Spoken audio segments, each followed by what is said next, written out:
आइए गणितीय प्रायिकता और सैंपल स्पेस की बुनियादी बातों पर फटाफट एक नजर डालते हैं। देखो, प्रायिकता मतलब प्रोबेबिलिटी मैथ्स का खासकर जेई जैसे एग्जाम्स के लिए एक बहुत जरूरी टॉपिक है। यह हमें बताता है कि किसी चीज के होने के कितने चांस हैं। सैंपल स्पेस और सामान्य प्रायिकता ये बिल्कुल इसकी जड़ें हैं। और हाँ, इनको कैलकुलेट करने में अक्सर परम्यूटेशंस और कॉम्बिनेशंस मतलब चीजों को गिनने के तरीके खूब काम आते हैं। तो चलो मेन पॉइंट्स पर आते हैं। पहली बात, सैंपल स्पेस।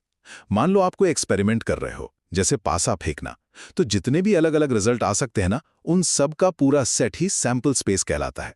इसे हम एस से दिखाते हैं। जैसे 2 पासे एक साथ फेंके तो कुल 36 तरह के नतीजे आ सकते हैं। यही है सैंपल स्पेस का साइज। या फिर 5 स्टूडेंट्स को 5 सीटों पर बिठाना है, तो उसके 5 यानी 120 तरीके हुए।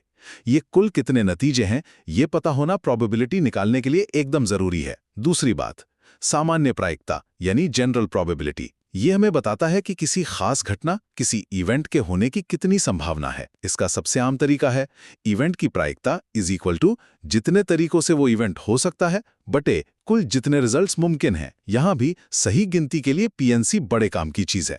और हाँ, याद रखना, प्रोबेबिलिटी का मान हमेशा 0 और 1 के बीच ही होता है, नेगेटिव कभी नहीं। ये बेसिक समझ गए ना, तो आगे की मुश्किल चीजें भी आसान लगेंगी। तो बस सैंपल स्पेस को डिफाइन करना और प्रोबेबिलिटी निकालने का ये क्लासिकल तरीका समझना, यही है संभावनाओं की दुनिया में आपका पहला कदम।